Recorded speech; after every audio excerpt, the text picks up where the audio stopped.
Tonight, a family shattered and community in mourning after 4 people were found dead inside of a Bronx apartment.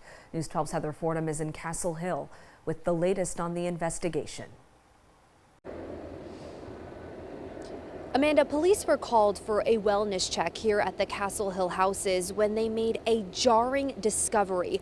4 people were found dead inside a 5th-floor apartment in what they're now investigating as a possible murder-suicide. It was anything but an ordinary morning at NYCHA's Castle Hill houses on Lacombe Avenue. It's awful. NYPD officers occupied the lobby and 5th floor, where officers found a gun and 4 people dead inside an apartment. It was Stute, his daughter, her boyfriend, and the mother. They're all up in the apartment dead. Police sources say it was a domestic dispute. A 44-year-old man is suspected of killing his 75-year-old mother, his 26-year-old daughter, and her boyfriend before he turned the gun on himself. A neighbor who didn't want to be on camera says he saw the 44-year-old early Wednesday morning, about 2 hours before police were called. He was in the hallway. He was in the hall trying to get ready to take my kid to school in the morning. Walking by, and he said, he was talking to me, take care of your family, I love you guys, you know what I'm saying? I said, yo, I love you too, you need to take care of yourself. He said, nah, you ain't gonna see me no more. I said, bro, you bugging, stop playing, stop. Candles glowed outside the apartment as heartbroken friends of the 75-year-old victim, identifying her as Teresa, remembered her as a kind and friendly face in the community. It's very fantastic, loving person, hygienic, very grateful, somebody that you could look up to. Neighbors have set up a small makeshift memorial outside the entrance of the building. Meanwhile, the office of the medical examiner will now take over on the investigation to determine their cause of death. In Castle Hill, Heather Fordham, News 12, The Bronx. Neighbors in East New York are still on edge after a violent robbery sent one man to the hospital fighting for his life. News 12's Aurora Folks takes us to the scene with what we know now. At just 1 a.m. on October 27th, police say they responded to a call of a robbery so vicious it landed an unidentified 45-year-old man in the hospital with multiple stab wounds to his head and body. It's a shame that you live in neighborhoods and they rob you in your own neighborhood. Police say the victim was surrounded at 371 Van Cillian Avenue and stabbed by these 3 unidentified men before they took off with his jacket, backpack, watch, and cell phone. Some neighbors are still in shock. It was kind of crazy. It's terrible. It's really terrible that you got to live, you got to live a life like this. We're told that the victim was rushed to Brookdale Hospital Medical Center in critical condition, clinging to life as his attackers ran down Sutter Avenue before hopping on the subway. Listen, anything is possible in East New York. Today, officials tell us he's now in stable condition and set to be released from the hospital as they continue to look for the men who put him there. Now, police say that no arrests have been made just yet, but they are urging anyone with any information to call the NYPD Crime Stoppers hotline at 1-800-577-TIPS.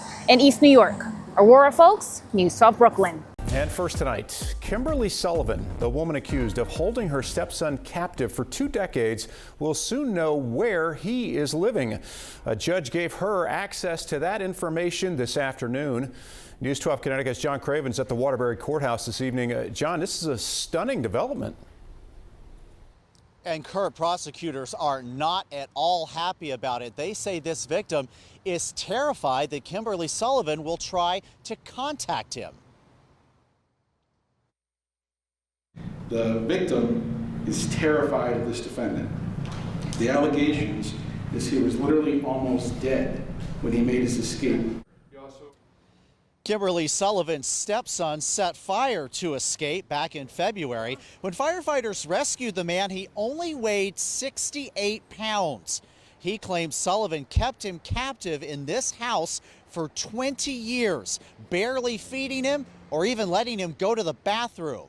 Her attorney argued today that he needs the accuser's alias and location to properly investigate his claims. My client doesn't even want to know where he is. I'm not even going to tell her the address. She doesn't need to know it. We have obviously a serious concern about the safety of our client. That was the reason why we wanted to be heard by the court today with regard to these motions.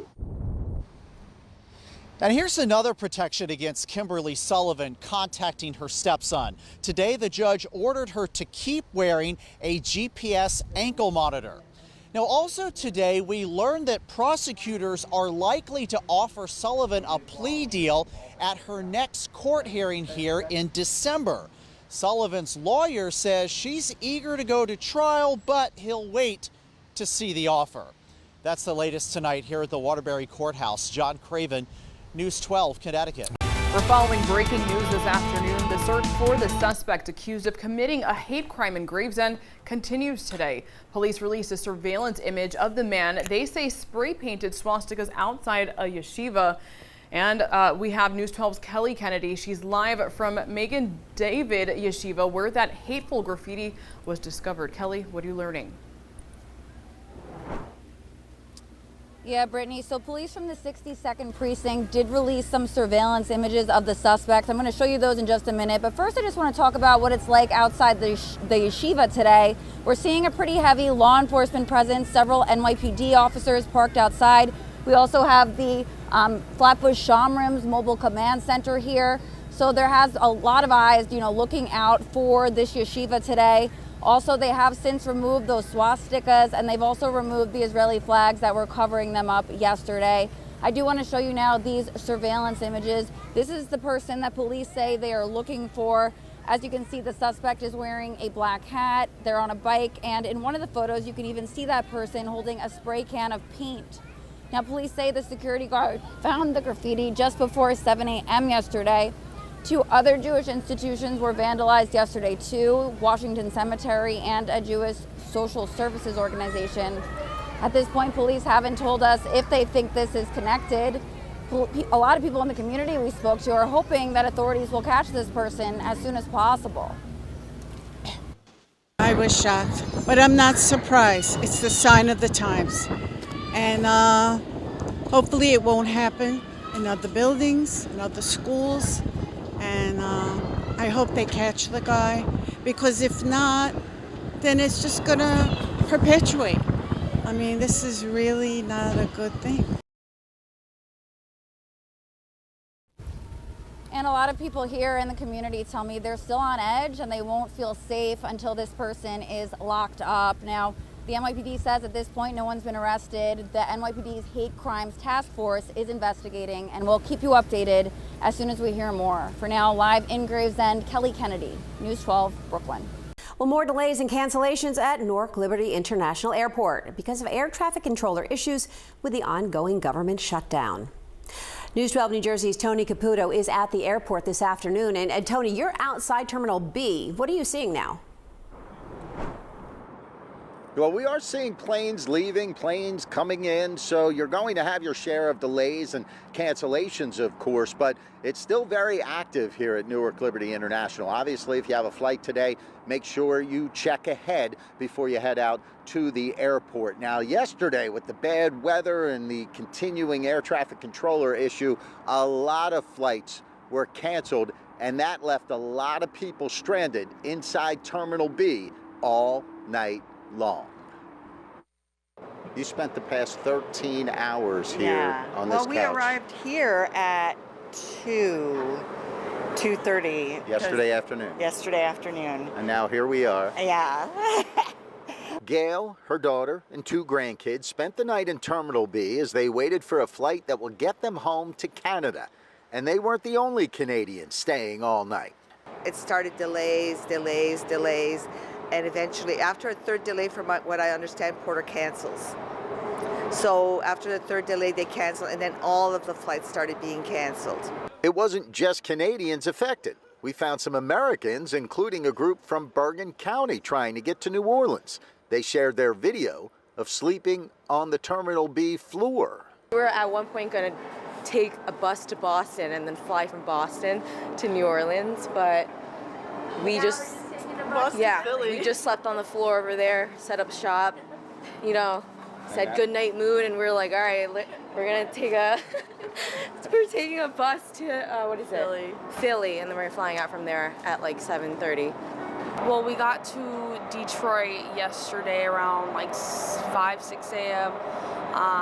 Flew out here, We had a few-hour layover. We've now been here for about 24 hours, so all of our flights keep getting canceled. We don't know how to make it home.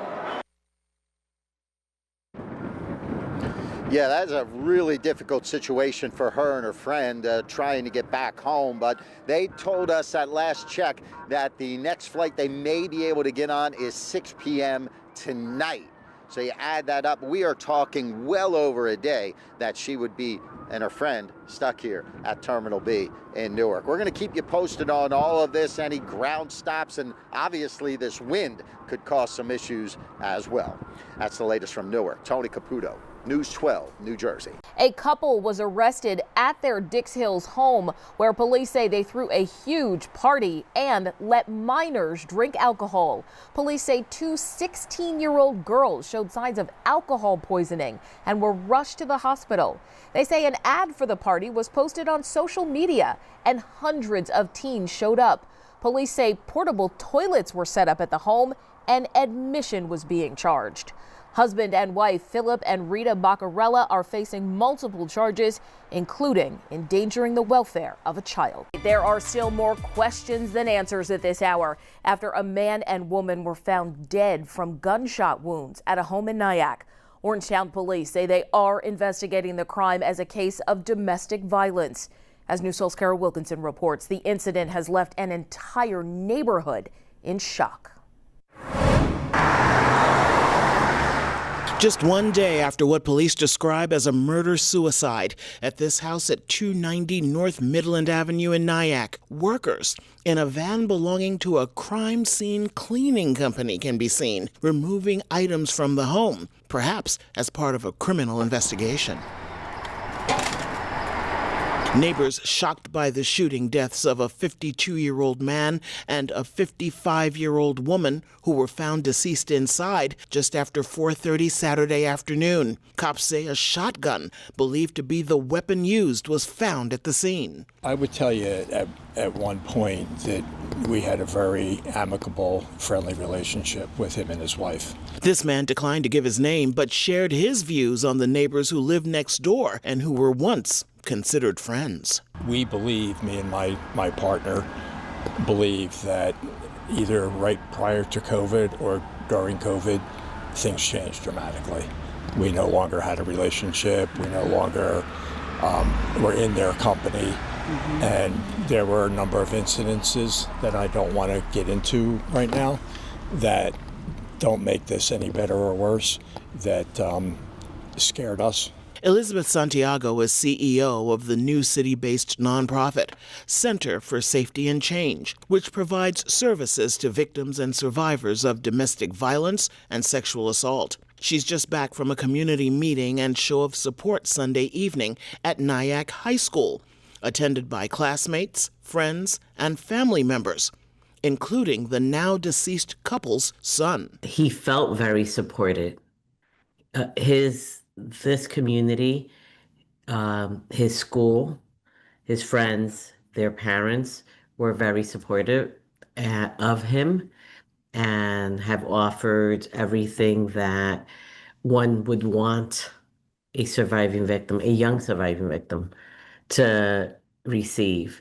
As police continue to look for clues into the violence that unfolded here, Santiago shares an alarming statistic regarding weapons that are kept by owners at their homes. If there is a gun in the house, the chances of a homicide increases by 5 times. And back out here at the house on North Midland Avenue, police tell us their investigation is continuing. They also add that they've not responded to any previous reports of domestic violence here at this address. We're here in Nyack, Rockland County. Carol Wilkinson, News 12.